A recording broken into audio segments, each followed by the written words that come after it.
কূটনৈতিক শিষ্টাচারের সীমা ছাড়িয়ে গিয়েছিল নেতানিয়াহু ও মোদির হাসি, আর সে হাসি সন্দেহের কারণ সৃষ্টি করেছিল।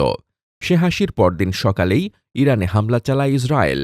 তেহরান, ইস্পাহান, নাতানজ শহরের বিভিন্ন সামরিক স্থাপনা হামলার শিকার হয়। স্কুল, ধর্মীয় সহ বিভিন্ন স্থাপনা বিধ্বস্ত হওয়ার পাশাপাশি প্রাণ হারায় শিশু, নারী ও সাধারণ মানুষ। এটা সাধারণ কোনো যুদ্ধ নয়। এর মূল খেলাটা শুরু হয়েছিল ২৪ ঘণ্টা আগে। পিছন ফিরে দেখা যাক, ভারতীয় প্রধানমন্ত্রী নরেন্দ্র মোদী ২৭ ফেব্রুয়ারি ইসরায়েলে অবতরণ করেন। তিনি একমাত্র রাষ্ট্রপ্রধান যিনি যুদ্ধের আগে আগে চলা উত্তেজনার সময় সেখানে সফরে যান। প্রায় একই সময় আফগানিস্তানে সামরিক অভিযান শুরু করে পাকিস্তান। এ দুটো বিষয়ের মধ্যে সম্পর্ক থাকতে পারে বলে কেউ ধারণা করবে না, কিন্তু এ ঘটনা প্রবাহ ভারত ও ইসরায়েলের মধ্যে একটি যোগসূত্র টেনে দেয়। নেতানিয়াহু এবং মোসাদ ভারতকে দুটি জটিল কাজের জন্য অনুরোধ করে। প্রথমত, কৌশলগতভাবে সমুদ্র বন্দরে ঢোকার সুযোগ করে দেওয়া, এর পাশাপাশি তাৎক্ষণিকভাবে গোয়েন্দা তথ্য সরবরাহ করা। ইরানের চাবাহার বন্দর এবং ওমানের ডুকম বন্দর পরিচালনা করে ভারত। ইসরায়েলকে ওই অঞ্চলে অনুমোদন ছাড়া ঢোকার ব্যবস্থা করে দেয় ভারত।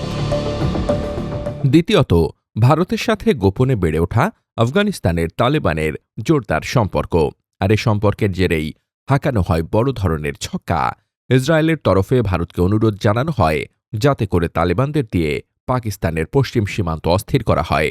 বর্তমানে ভারতের সাথে জোরদার কূটনীতিক সম্পর্কের কারণে তালেবানরা দিল্লির অনুরোধ মেনে নেয়। ফলাফল হিসেবে পাকিস্তানের দৃষ্টি সরে যায় আফগানিস্তানের দিকে, ঠিক যেমনটা ইসরায়েল চেয়েছিল। কিন্তু ইসরায়েল কেন পাকিস্তানকে ইরান থেকে দূরে রাখতে চেয়েছে? জুন মাসে ইরানের বিরুদ্ধে ইসরায়েল আমেরিকার যুদ্ধের ভেতরে এর উত্তর লুকিয়ে আছে।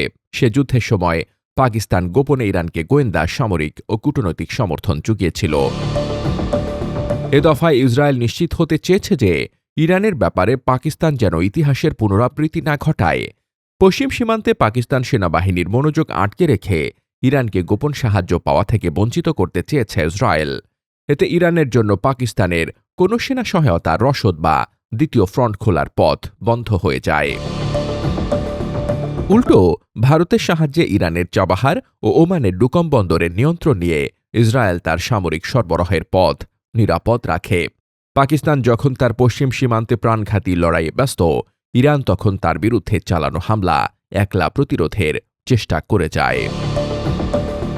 মোদির ইসরায়েল সফর, তালেবানদের হঠাৎ উত্তেজনা, পাকিস্তান আফগানিস্তান যুদ্ধের মতো ভারত ও ইসরায়েলের সমন্বিত পদক্ষেপ পুরো যুদ্ধক্ষেত্রের পরিস্থিতি পাল্টে দেয়।